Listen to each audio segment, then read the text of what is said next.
versículo 13, Mateo 23, versículo 13, y sigue el Señor dando batazos, ¿verdad?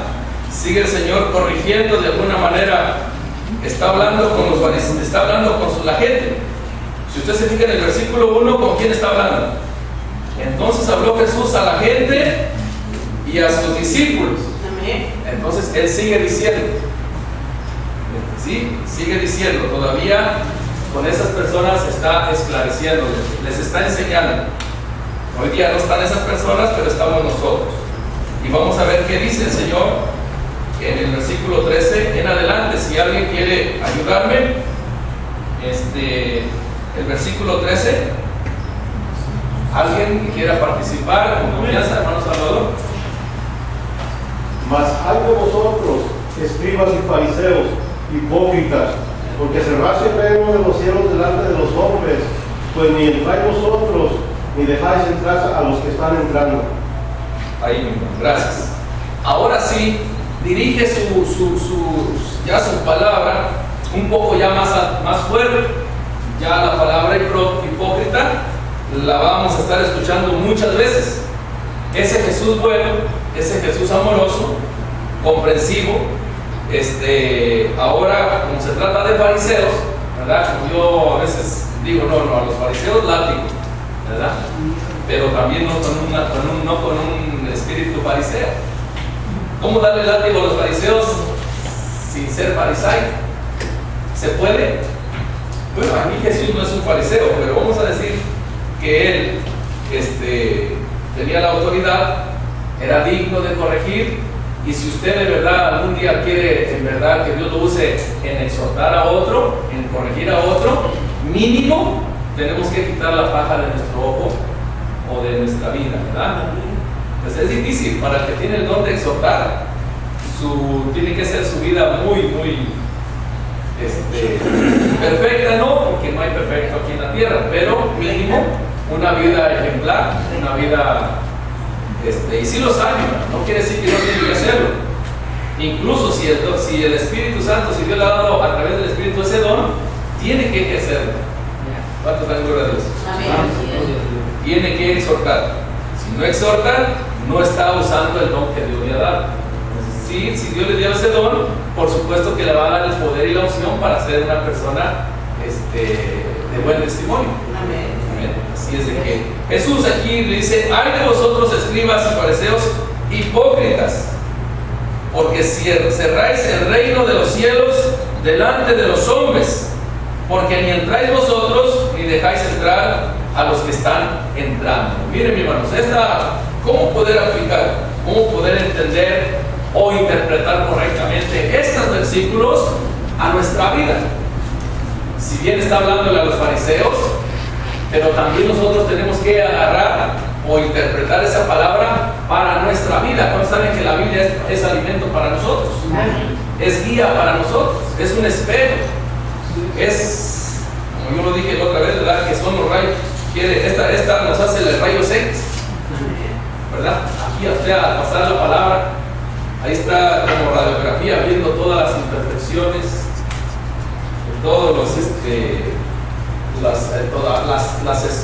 escoria, todo lo que todavía falta el Señor por tratar en nuestra vida, porque todavía hay algunas cositas por ahí, ¿verdad? Como le dice el Señor a la iglesia allá en Apocalipsis: yo sé que tú eres, no has negado mi nombre, pero tengo contra ti estas cositas. Así es de que Dios está construyendo nuestra vida. Estamos en construcción. ¿Cuántos estamos en construcción? Bueno, hoy la palabra de Dios nos va a hacer una lija, nos va a lijar un poquito más algunas cosas ásperas que pueda haber en nuestra vida. Entonces, dice que recorréis, dice, porque cerráis el reino de los cielos delante de los hombres. ¿Cómo es que nosotros hoy día podemos cerrar el reino de los cielos delante de los hombres? Puede ver varias, pero una de ellas es si nosotros no compartimos de la palabra, del evangelio a las personas. En cierto modo estamos cerrando el reino de los cielos. Estamos nosotros impidiendo de que otra persona conozca a Jesucristo. Jesucristo y pueda entrar en lo que es la fe, en el perdón, en la vida nueva, en la vida en Cristo Jesús. Esa sería una. Otra más sería cuando nosotros damos mal testimonio a los demás, puede ser que también estemos para esa persona impidiéndole que también entre a conocer a Cristo Jesús. ¿Y tiene alguna otra por ahí? Indecisos. ¿Indecisos? Eso, indecisos. Que ahorita sí, mañana no, después sí, y luego no. Estamos en la puerta, ni entramos, ni dejamos entrar. Inconstantes. Inconstantes. Tiene que ver, indecisos, inconstantes, falta de fe, y es pecado la falta de fe. ¿Por qué? Porque nuestros hijos nos miran esas acciones y de repente nuestros hijos, nuestros seres queridos nos miran que como que no hay nada, ¿verdad? Entonces los fariseos tenían esa actitud, esa manera. ¿Por qué? Porque decían una cosa y hacían otra cosa, hacían excepciones. Vamos a estar viendo qué es lo que hacían ellos, ¿verdad? Entonces dice, pues ni entráis vosotros, ni dejáis entrar a los que están entrando. Mi hermano, mucha gente se desanima por nuestras malas actitudes. Y tristemente son seres queridos, nuestros hijos o parientes cercanos. ¿Sí, mi hermana Daniela tenía? ¿No será también siendo tan estrictos que ni nosotros podemos cumplir en ese alto nivel y también los demás pues se desaniman porque no, pues cuándo voy a llegar? Tiene razón. Los estándares demasiado más.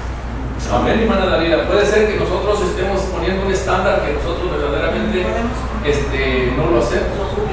Probablemente hay un día que se puso a orar 3 horas y ese día de verdad no pegó mucho, ¿verdad? O no hizo algo tal vez desagradable, pero no todos los días está 3 horas tal vez orando.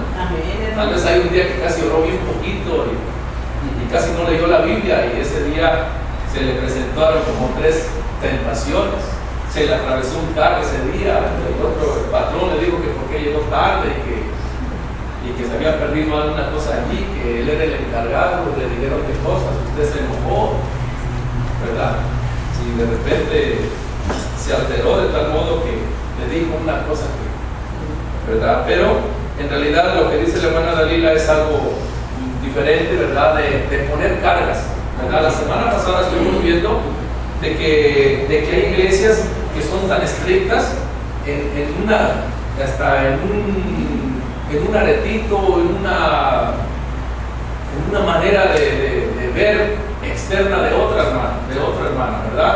Y sobre todo los nuevos que van entrando, ellos no saben cómo hacer, están entrando por primera vez a una iglesia cristiana y de repente queremos que ellos cumplan con ciertas normas políticas o a veces tradiciones, como los fariseos tenían algunas que no necesariamente eran conforme a la voluntad de Dios, pero las habían hecho tradiciones, y eso también golpetea o afecta la vida de los nuevos que van a entrar. Tenemos que ser pacientes, tenemos que ser conscientes de los que van entrando. Sí, pues nuestra hermana Dalila es un buen comentario. ¿Alguno más? ¿Alguien va a tener algo que compartir? Hermano José. La otra forma que es una de las que en lo personal he apreciado en este tiempo es la manera de cómo a veces presentamos el Evangelio, cómo lo anunciamos, a veces también de una manera mal interpretada nuestra interpretación y no a la manera del Espíritu, como el Espíritu lo da correctamente. Anunciamos a veces, si bien hablamos de Cristo, hablamos del Evangelio, pero lo anunciamos de una manera equivocada. Y eso también es una parte de que si bien la gente lo puede oír y recibir, pero lo que le estamos enseñando, cómo está creciendo la planta, ya tiene un grado de aceptación o desapruebo delante de Dios. El anunciar el Evangelio es diferente, aunque si bien hablamos de Cristo, pero saberlo anunciar conforme a la gracia que se puede dar en Cristo, que tiene que ver mucho. Cierto, tiene razón. Entonces es muy importante, entonces, como nuestro hermano está exponiendo, es muy importante cómo expresamos la verdad. Si bien es la verdad del Evangelio, pero importa mucho cómo lo decimos, cómo lo hacemos, si lo hacemos con amor, con misericordia, o lo hacemos legalistamente o muy golpeado, ¿verdad? Si vamos a decirle arrepiéntanse, bolas de borrachos, pecadores y de todo, no, encomienda de llevarles el Evangelio, de esa manera no, ¿verdad? Puede ser que la gente, en vez de recibir el mensaje, pueda decir, no, hombre, y tú, ¿verdad? De cosas, ¿verdad? Y sí, tiene razón, hay que ser un poquito sensibles a las diferentes creencias, diferentes conceptos. Hay ateos, hay de miles de conceptos de otras religiones. Entonces hay que ver cómo hacemos las cosas. Hay dos levantadas, hermano Edgar, hermana Carmen. También hay veces de que uno les habla y les habla y no les vuelve a hablar y parece bueno, aquí lo importante no es cómo reaccionan los demás. Aquí a lo que se está enfocando el mensaje, el texto es cómo reacciono yo, ¿verdad? A mí, por ejemplo, si mi hermano, mira que mi cuñada me dijo, y a mí lo que me interesa, ¿qué le dijo usted? Porque a mí lo que diga su cuñada, si le haya dado le digo de que se murió, no es importante para mí eso. Para mí es importante cómo le contestó usted. Eso es lo importante, ¿verdad? Entonces, lo que nos van a hacer eso no es muy importante, así nos digan y a balazos nos agarren. Lo importante es cómo vamos a reaccionar nosotros. Que no podamos ser como los fariseos. Eso será muy duro, eso sí. Si tú le tiras al fariseo, Jesús no les había hecho nada. Y miren, aquí le empezaron a dar duro. Pero pues con Jesús, ahí sí que les aplicó una palabra que ellos necesitaban escuchar, que nos enseña a nosotros también. Hermano Edgar, ¿algo que quisiera añadir? Sí, otra cosa, yo pienso, bueno, hablo por mí, que a veces uno comete el error cuando recién viene a Cristo, que comenzar a echar en cada situaciones doctrinales a la gente. Y piensa uno que eso es hablar del Evangelio, y en realidad lo único que haces es estar peleándote con las personas, y eso no es predicar el Evangelio. Entonces, cuando lógicamente no te reciben, es muy difícil que alguien al que lo estás acusando realmente pueda aceptar lo que le estás diciendo, y ya te volteas y dices, bueno, y dices, todavía dices, bueno, ya le hablé de Cristo y no quiso aceptarlo. Nunca le hablaste de Cristo, te fuiste a pelear con él. Es cerrar el reino. Tiene razón. O sea, centrarnos, ser muy conscientes que el Evangelio se centra en la obra que Cristo hizo por el mundo, que derramó su sangre, y que hacerle saber a aquella persona que si tiene alguna necesidad aún física, que ese Cristo también pagó en la cruz del Calvario, llevó nuestras enfermedades, y hacerle saber de Él. Entonces, como dice el hermano Edgar, el Evangelio es hablar de Él y no meternos entonces en doctrinas, que aquí, que yo, que ustedes, que yo. Esas cosas no le agradan a Dios. Y sí, es algo que puede ser ocasión de cerrar o de impedir de que otra persona se acerque a Cristo. Entonces, nadie somos más que nadie, sencillamente tenemos que comprender que no tenemos que tener un espíritu farisaico, como está diciendo el hermano Edgar, e ir verdaderamente con amor, hermanos, que la persona pueda sentir que usted le está amando, que por eso va ahí. No por hacer un adepto, no por hacer más grande una organización, no, que usted vaya verdaderamente con el corazón, con el sentir que Cristo tiene por ellos. Eso lo van a sentir ellos. Ellos sienten de la manera que usted le está diciendo, y qué le está diciendo y por qué se lo está diciendo. La gente ya ahora es muy consciente de eso, y la iglesia es la que debe de estar muy consciente. Por eso esta escritura nos ayuda a entender, a no ser como los fariseos, a no cerrar el reino de los cielos con todas esas cosas que ya se han dicho. Entonces vamos a avanzar. ¿Sí? Sí, yo, hablando, ¿verdad? Un poco, voy a salir de los estorbos que hay para ir al Señor, ¿verdad? Donde empieza el Señor a hablar, donde dice, mas hay de vosotros escribas y fariseos. Yo creo, ¿verdad?, que más que nada, esa palabra hay, ¿verdad?, es una muestra del Señor de dolor, ¿verdad? También de ver que ellos, ¿verdad?, tenían de cierta manera la verdad, porque estaban bien instruidos, ¿no?, en la palabra, conocían bien las escrituras, y cómo ellos estaban siendo el estorbo, cerrando, ¿verdad?, las puertas para que vinieran a conocer esta verdad. Y yo creo que el Señor, ¿verdad?, por eso comienza especialmente con eso, que es lo más importante, de que no dejan, ni entran ellos, ni dejan entrar al reino de los cielos, ¿verdad? y es un dolor que hay en el corazón del Señor, ¿verdad? Más que de reprenderlos también, era el dolor que había en el corazón del Señor. Por eso comienza a decir, más hay, ¿verdad? Porque cuando uno dice hay es porque duele, ¿no? Porque ahí está jalando algo. Y entonces sí, el Señor, ¿verdad? Comienza con este ay, pero porque estaban cerrando la puerta para entrar al cielo.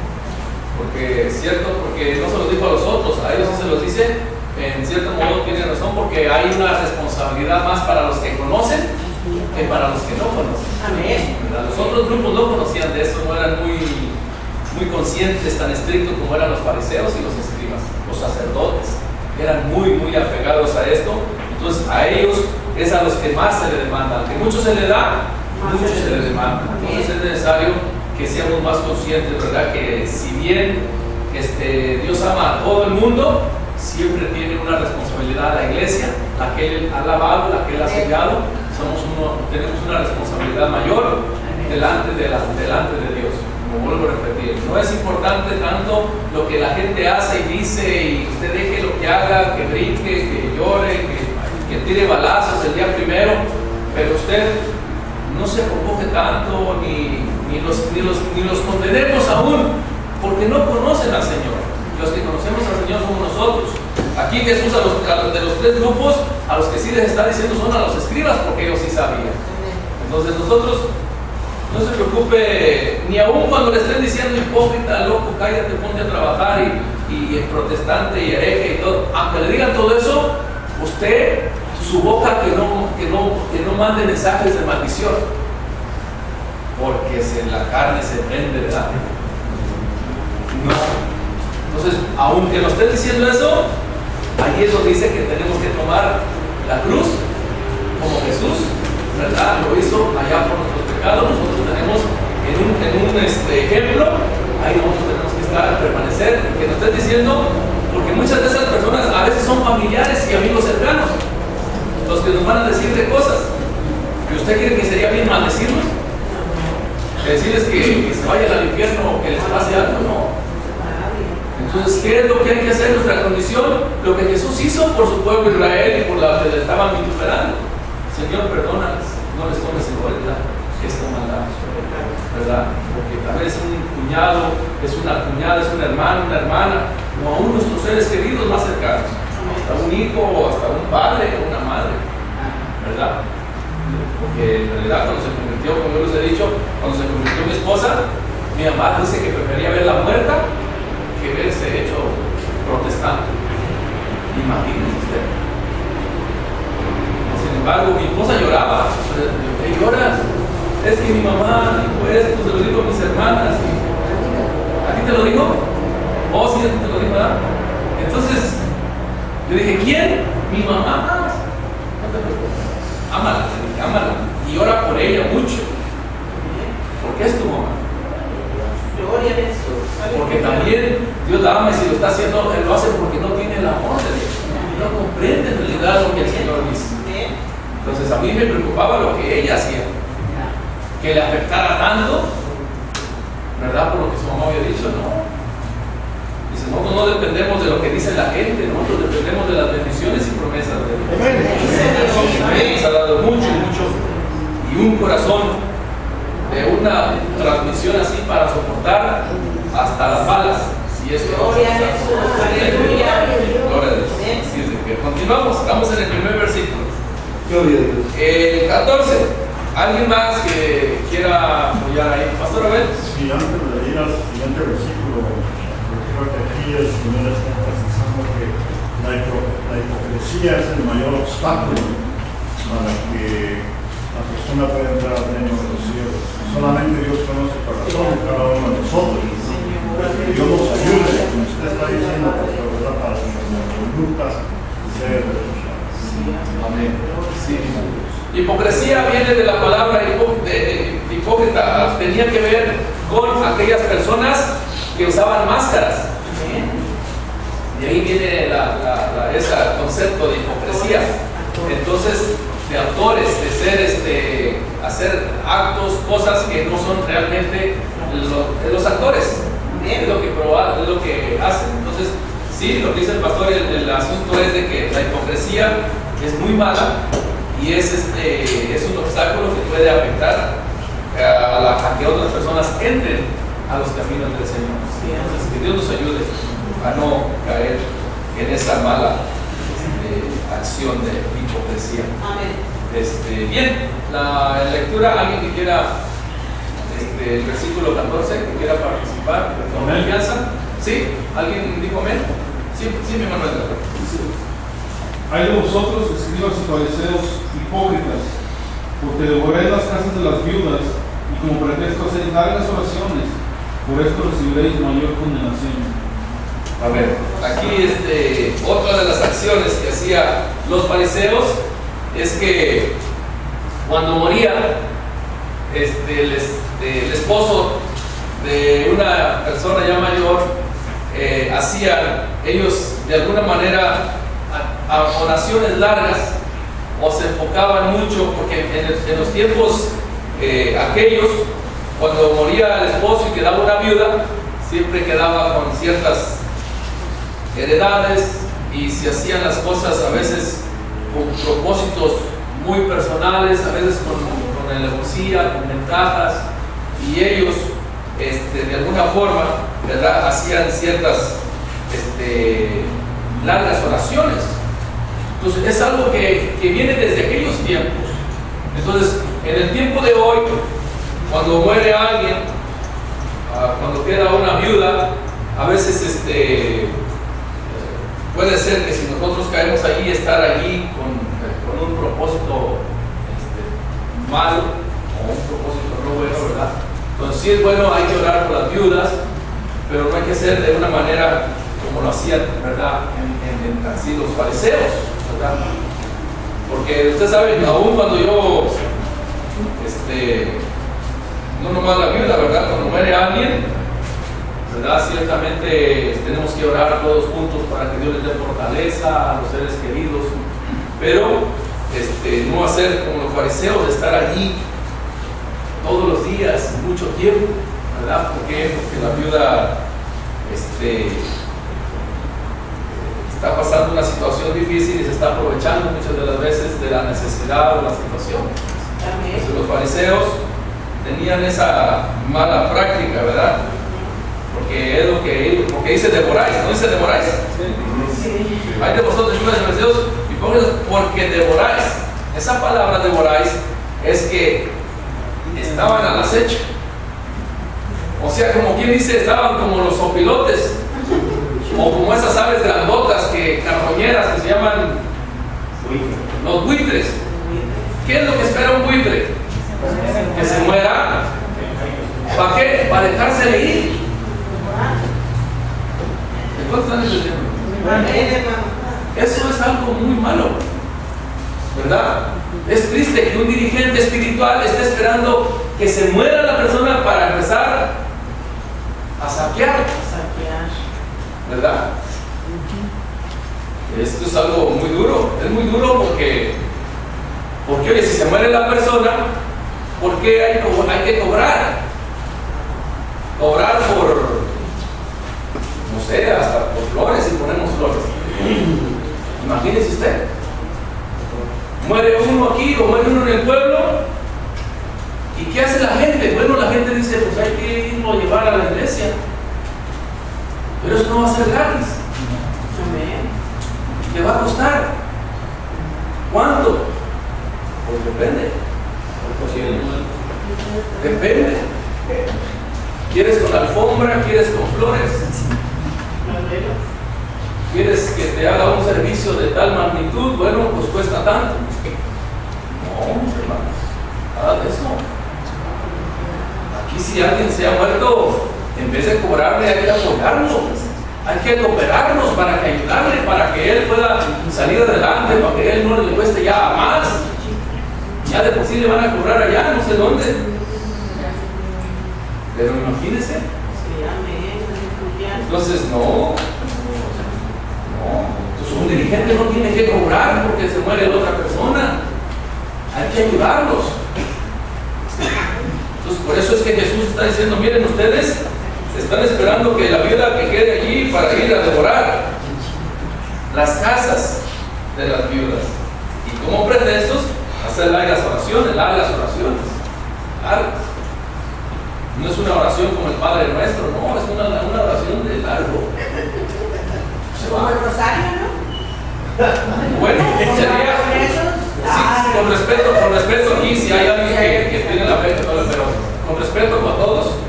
Pero aquí no estoy hablando de alguna religión en particular, estoy hablando porque de los hay en todos los lados, los hay, ¿verdad? En todos los lados. Entonces, hay que ver si el dirigente tiene un corazón que quiere devorar. Aquí no se trata de católicos, aquí son dirigentes, en general. Amén. Sí, mi hermana Dalila. Sí, hermano, como ha ocurrido ya sea en sectas o hasta en ambientes evangélicos, de que se manipula a la persona en cierta forma y se ha llegado a aprovecharse de personas mayores que inclusive han llegado a querer que pongan a nombre de la iglesia, del ministerio, supuestamente sus propiedades, y se les ha despojado, algunas hasta en vida, otros cuando mueren, ya los hijos vienen, no, pues que ya se le heredó a la iglesia, y así se ha aprovechado. No, y es verdad, no generalizar, pero hay uno tiene que cuidar. Con esto que estamos hablando, aquí ustedes están teniendo una vacuna para que no suceda aquí algo así. Hermano Edgar, ¿usted quiere decir algo? Sí, una de las cosas por las que se dice que Jesús está reclamando a los fariseos es que a veces cuando moría el marido, quedaba la viuda con algunos bienes y ellos trataban de encontrar alguna falla al marido, tal vez violó en algún momento el sábado, por ejemplo. Entonces le incautaban los bienes, de tal manera que se quedaban con las posesiones del muerto y a la viuda la dejaban sin nada. Esa es una de las cosas que ellos hacían a veces. Encontrar en la ley algo que el muerto haya quebrado para poder confiscar los bienes de la viuda.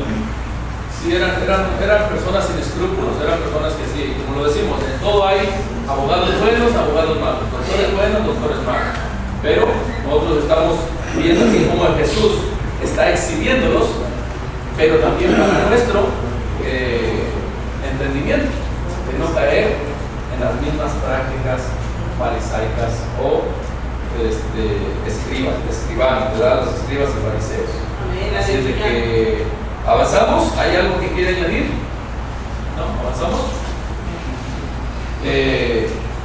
En el versículo 15, vamos ahí, sí, a ver si podemos. Vamos. Son muchas palabras hipócritas, creo que se usan 7 veces o 8 veces la palabra hipócritas. Así es de que, a ver de qué se trata. 15, ¿alguien más? Amén. Sí, mi hermano. 15. Hay de vosotros, escribas y fariseos, hipócritas, porque recorréis mar y tierra para hacer un prosélito, y una vez hecho, le hacéis 2 veces más hijos del infierno que vosotros. Miren, hermanos, aquí está la cosa. Algo que podemos aprender aquí. Recorréis mar y tierra para hacer un prosélito. ¿Qué es un prosélito? Un adepto. Un adepto, ya sea cualquier religión. Eso es lo que se le llama prosélito. El proselitismo es traer adeptos, hacer adeptos, ¿verdad? Esto viene desde los tiempos de Jesús, ¿verdad? Hasta el tiempo de hoy. Ciertamente hay muchas religiones, muchas organizaciones, pero hay aquellas que se han hecho y les han, por ejemplo, enseñado doctrinas falsas o tradiciones falsas o ciertas prácticas que no necesariamente son de acuerdo a la voluntad escrita de Dios. Es ahí donde cómo poder entender, cómo poder extraer a nuestra vida este texto para no caer en ese grupo. ¿Cómo puedo yo estar 100% seguro que yo no estoy practicando este tipo de hipocresía de hacer un adepto? Porque hay quienes hacen adeptos para sacar cierto provecho, Hay quienes hacen adeptos con el fin de hacerlos que practiquen ciertas cosas que van a beneficiarme o van a beneficiar a ciertas personas dentro de ese grupo o de esa organización. Entonces, es allí donde específicamente, como viene el Señor sabiendo que los escribas y fariseos se guiaban por la ley de Moisés, y Jesús sabía bien que Él venía para manifestar la gracia, ya no la ley, sino la gracia de Dios. El mensaje de Jesucristo hacia sus discípulos era de salvación, era de perdón, era de una relación con Dios, era de una vida santa. ¿Cuántos van aquí? Las religiones, como yo lo he dicho, una religión, cualquiera que se nombre, sean miles o sean cientos, el concepto religioso es aquel que trata de ponerle a la gente conceptos o tradiciones para poder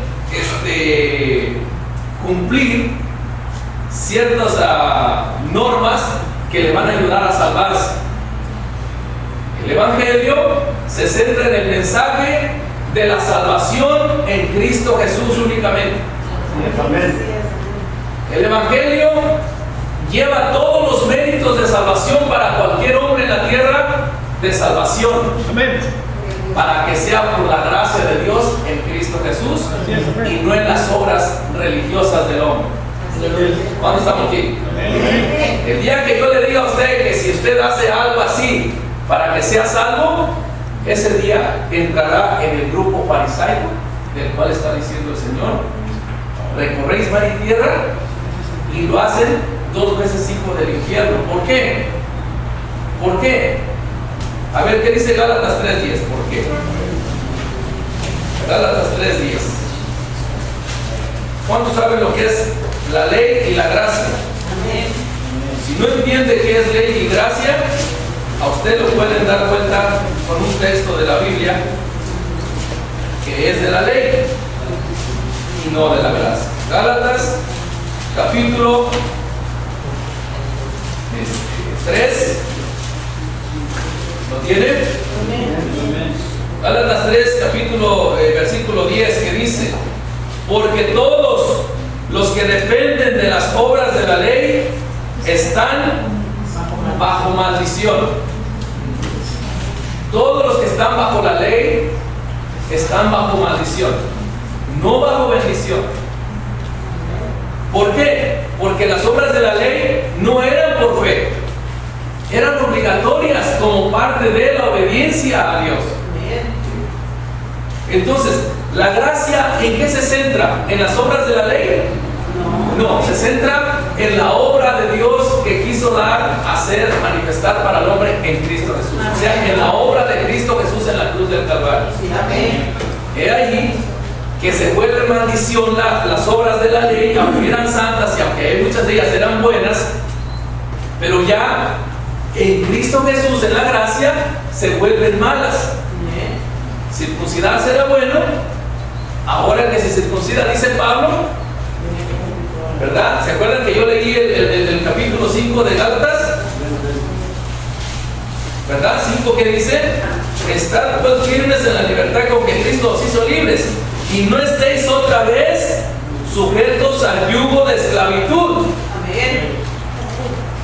Empezar a observar los mandamientos de la ley es volverse otra vez a esclavizar. Dice Pablo que un poco de levadura leuda toda la masa y que de nada os aprovechará Cristo a los que por la ley se justifiquen. ¿Están entendiendo, hermanos? Esto es muy importante. Por eso Jesús sabía que los escribas y fariseos eran tan estrictos, pero algunas hacían la ley, de tal modo que no iban a recibir el Evangelio de Cristo.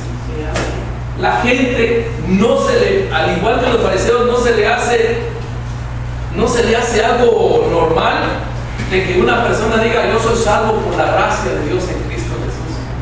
¿Cómo que tú eres salvo? ¿Y por qué eres salvo? Por la pura gracia de Dios en Cristo Jesús. Yo no puedo hacer una obra buena para salvarme, porque el intentar hacer una obra buena para darle mérito para salvarlo o para salvarse le está diciendo a Jesús: lo que hiciste no es suficiente. Lo que tú hiciste en la cruz del Calvario no me sirve a mí. Lo que va a servirme para salvarme son mis obras buenas. Dice la Biblia que nuestras obras son como trapo de inmundicia, porque hacemos una buena, y ojalá que la hagamos no con un espíritu farisaico, y hacemos como 3, 4 malas. Depende de la madurez de cada uno. Entonces, lo que Dios quiso es que, dice que de tal manera amó Dios al mundo que dio a su Hijo unigénito, para que todo aquel que en Él cree no se pierda, mas tenga vida eterna.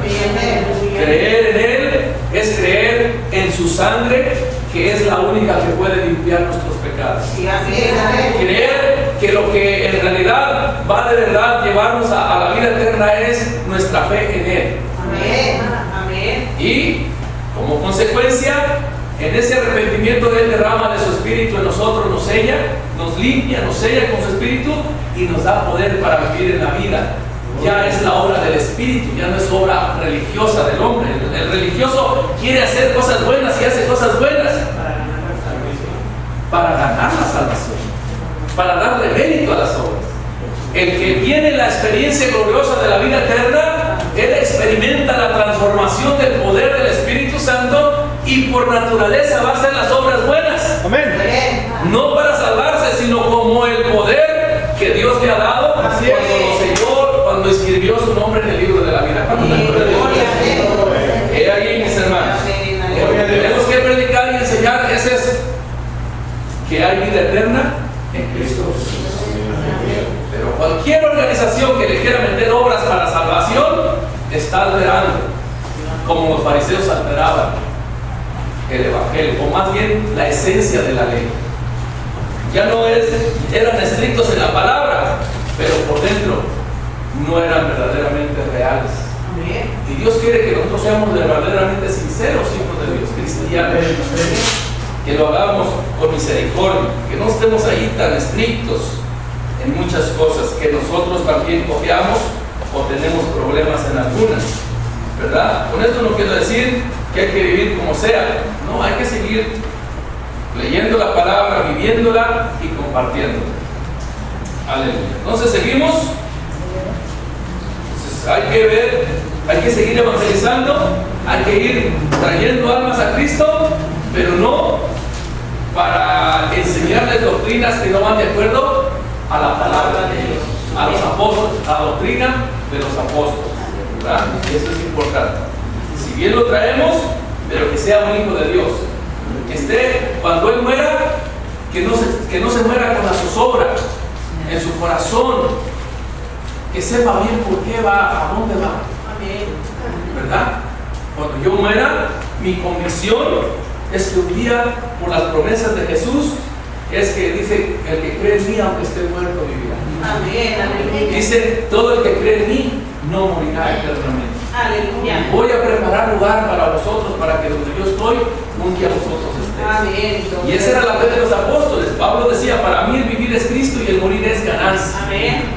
Pero una persona que no le tienen esa creencia, esa verdad, ese poder, esa persona muere triste, muere, no sabe a dónde va, ni ella ni sus familiares. Por eso es que se tiene que hacer algo por esa persona, porque no tenía la fe de los apóstoles. Para mí el vivir es Cristo y el morir es ganancia. Cuando yo muera, ¿a dónde voy a ir? Bueno, Pablo dice que separado de este cuerpo es estar en la presencia del Señor, ¿verdad? Como Jesús le dijo a aquellos dos malos, los dos eran maleantes, los dos, unos a derecha y unos a izquierda, no hicieron ninguna obra buena. A diferencia que la convicción de uno decía: si de verdad eres y tienes poder, pues bájate tú y a nosotros también. Pero el otro dijo: ni aún a punto de la muerte tienes tú un sentir, un concepto bueno. A Jesús le dice: Señor, acuérdate de mí cuando estés en tu reino. Lo declaró como rey y como Señor. Y eso es todo lo que el Señor pide: que creamos que Jesús es el Señor y que fue levantado de los muertos y que de nuevo vendrá para con su iglesia, levantar a su iglesia y a juzgar a los vivos y a los muertos. Amén. Tiene que entender Dios. Entonces, el que cree que Cristo viene pronto, puede ser esta noche, ¿cómo vive? ¿Desordenadamente? No. El que verdaderamente tiene una fe que Cristo viene pronto, se santifica diariamente. Así dure 20 años más o 30 años más. Como puede venir mañana, puede venir esta noche, por sí o por no, estar dentro, caminar en Cristo. Gloria a Dios. ¿Nos digamos? Aleluya. Entonces eso es lo que debemos predicar y enseñar. Predicar a Cristo, que fue lo que nuestro hermano Edgar enfatizó. De no predicar doctrinas, predicar a Jesucristo. Y yo creo que no va a haber ningún problema, ¿verdad? Entonces, el versículo 16, ¿alguien más? Sería apenas el cuarto versículo. ¿Qué razón? Yo quería leer un texto. ¿Un texto? Para confirmar lo de las obras.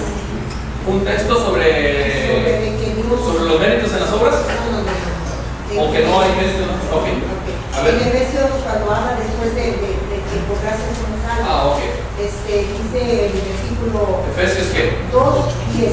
Dice, porque somos hechura suya, creados en Cristo Jesús para buenas obras, las cuales Dios preparó de antemano para que anduviésemos en ellas. Lee desde el versículo 8 en adelante. Okay.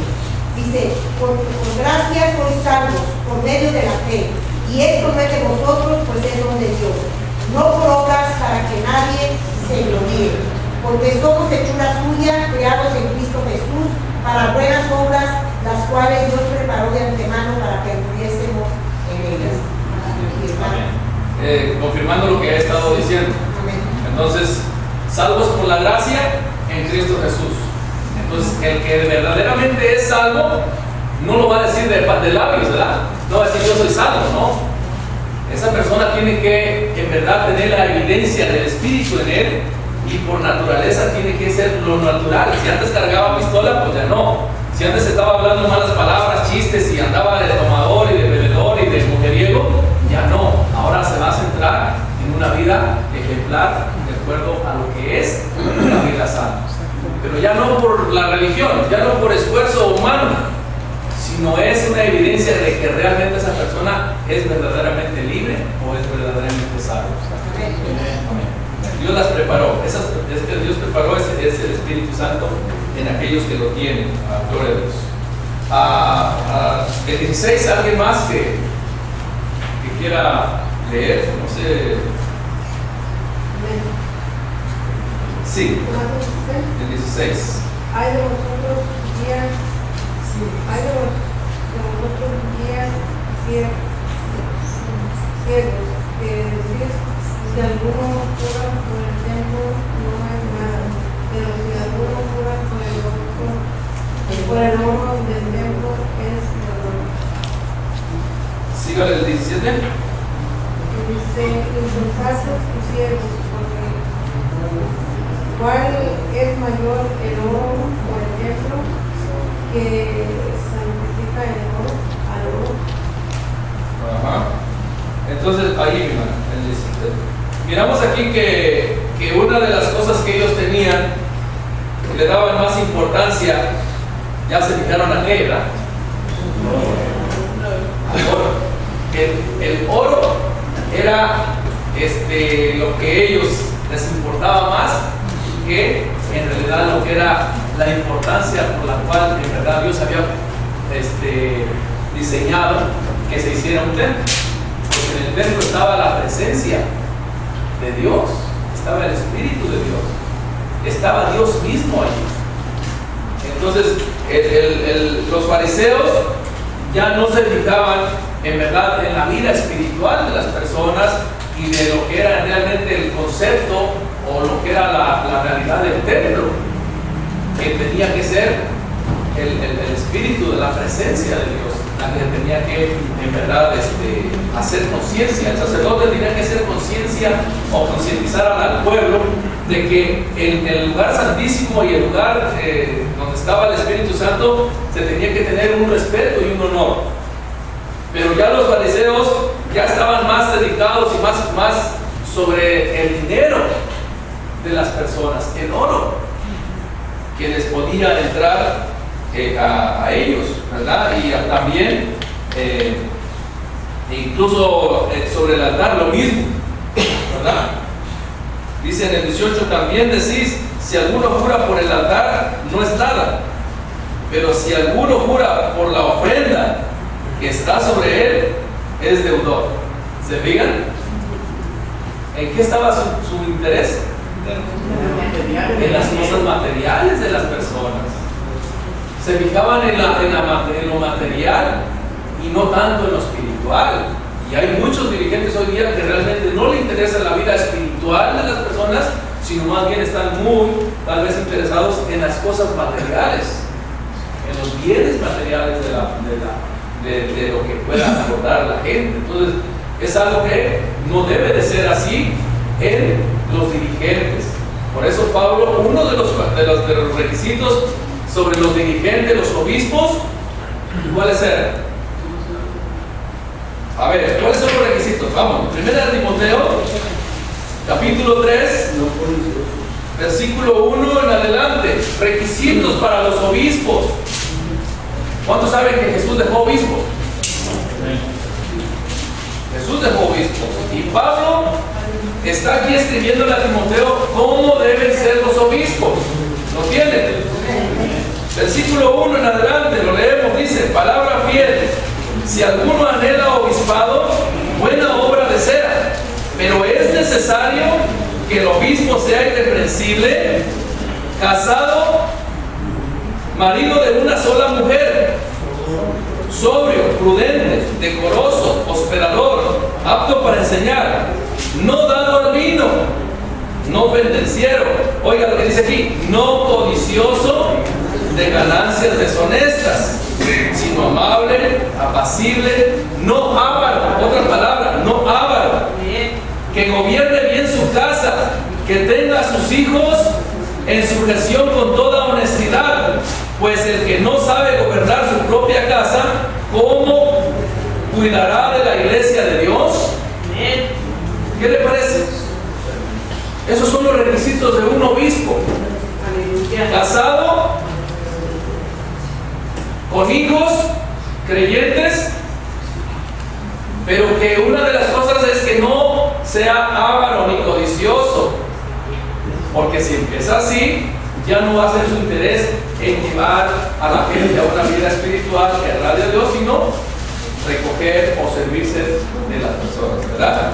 Entonces, aquí dice Pablo que si quiere ser obispo, como requisito necesario, no hay opción. No hay opción, porque dice la Biblia, dice Pablo, que si alguien quiere ser eunuco o soltero, puede servir en la iglesia soltero, pero no como obispo. Hay decenas o centenas de maneras de cómo servir al Señor en la iglesia. Pero dice Pablo que si alguno quiere ser obispo, tiene que ser casado, marido de una sola mujer, no soltero. Le digo esto porque nosotros tenemos a veces conceptos que venimos arrastrando, que así, que así, ¿verdad? Entonces lo importante es que aquí. Entonces, lo que dice el Señor aquí. Entonces, aquí miramos entonces que muchas de las veces sucede hoy día que hay ese concepto farisaico. ¿De qué? De que están más interesados en los bienes materiales de los feligreses que de la vida espiritual. Y es triste, hermanos. Es triste que a veces aún en nuestros pueblos la gente no cambia. La gente no cambia. Pueden dar dinero de 1,000, de 2,000, de 1,000,000, pero pueden ser los más ingratos allá en sus corazones. Puede ser un hacendado que dona mucho dinero a la congregación, a la iglesia, pero puede ser una persona que no trata bien a sus peones, a su mujer le grita, ¿verdad? Entonces, imagínense una iglesia que va a la congregación y no cambia su vida, tomando malas palabras, así se la llevan, con pistola en la cintura. Dígame, ¿eso está bien? Yo eso lo miré desde mi niñez. Es más, yo me llegué a meter a la congregación, a la iglesia con pistola. Y ustedes también la tenían, no la dejaban en donde la dejaban, en el restaurante. No, era toda la gente traía pistola. Y a la salida de congregarnos, nos íbamos al billar a tomar unas cervezas. Pero dice Pablo, pero vosotros no debéis hacer así, como vivíamos en la vida pasada. Entonces es necesario que la vida de la iglesia, la vida de la congregación sea una vida que sea ejemplar. ¿Cuántos están aquí? Gloria a Dios. Tiene que haber una gran diferencia. Si no vamos a caer en el mismo concepto solamente religioso, que no es algo nuevo, es algo que viene desde aquí. Jesús está condenando esa acción. ¿Estamos? Así que tenemos que ir meditando en la palabra de Dios. Entonces, que no nos interese más lo que pueda dar una persona que en verdad lo que verdaderamente demanda el Señor de cada uno de nosotros, que es santidad, que es una vida agradable, una vida ejemplar, una vida que dé testimonio de tal modo que la gente pueda decir: yo quiero ser como aquella hermana, aquel hermano. ¿Y qué tiene aquel hermano? No, aquel hermano dejó los vicios, dejó una vida que llevaba, yo lo conozco desde joven, pero yo lo miro que no es igual. ¿Y qué religión es? Pues dicen que es cristiano, pero yo no sé qué religión es. Miren, hermanos, si los 10 leprosos que Jesús les dijo, miren, a los 10 los sanó, ¿verdad? ¿Y qué les dijo? Vayan a los sacerdotes y preséntense como está escrito en la ley de Moisés. ¿Y qué hicieron los 10 leprosos? Allá van. Pero nomás uno volvió. ¿Saben cuál es el que volvió? El que no fue con los sacerdotes. Que si haya ido también él con el sacerdote, le haya preguntado: oye, ¿quién te sanó? No, ese no es una secta. Nosotros somos la religión verdadera, los escribas y fariseos, los sacerdotes, somos los que Dios puso. ¿Me están entendiendo, hermano? Aquellos fueron y ya no volvieron con Jesús. Llegaron a decirle: mira, fuimos sanados, estábamos allá afuera donde están todos en la ley, allá todos enfermos, no nos valíamos nada, apartados. ¿Y qué pasó? ¿Qué pasó? Jesús nos sanó. ¿Quién? Jesús. No. Ese no es de nosotros. ¿Volvieron con Jesús? No pudieron volver presentados con los sacerdotes. ¿Qué les pareció eso? El único que no se presentó a los sacerdotes, él iba así, iban todos, pero él dijo: bueno, ¿qué pasó aquí? Si los sacerdotes siempre no han venido y nunca ha sucedido nada. Hoy que me sanó Jesús, no, vámonos. Gloria a Dios. Cuando Jesús y lo abraza, le dice el Señor: gracias.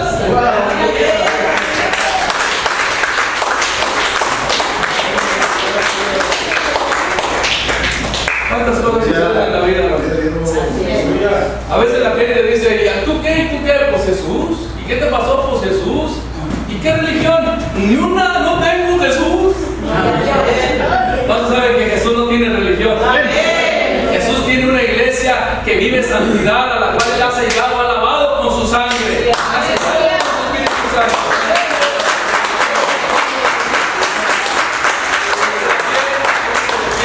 Gracias a Dios por su palabra. Ya me estoy emocionando, hermano. Estoy recordando el día que le entregué mi vida a Jesús. Aleluya. 22 años tenía mi vida, llena de vicios, llena de tantas cosas, hermanos, malas palabras. Eso sí, era muy fiel, siempre iba a la iglesia cada domingo. ¿Saben qué? El día que en mi cuarto ahí yo le dije: Señor, te entrego mi vida. Cambia mi vida, Señor, no quiero ser igual. Ese día, hermanos, experimenté un caliente de fuego, un cambio de vida, Señor, en mi vida. Desde entonces sigo a Jesús. Amén.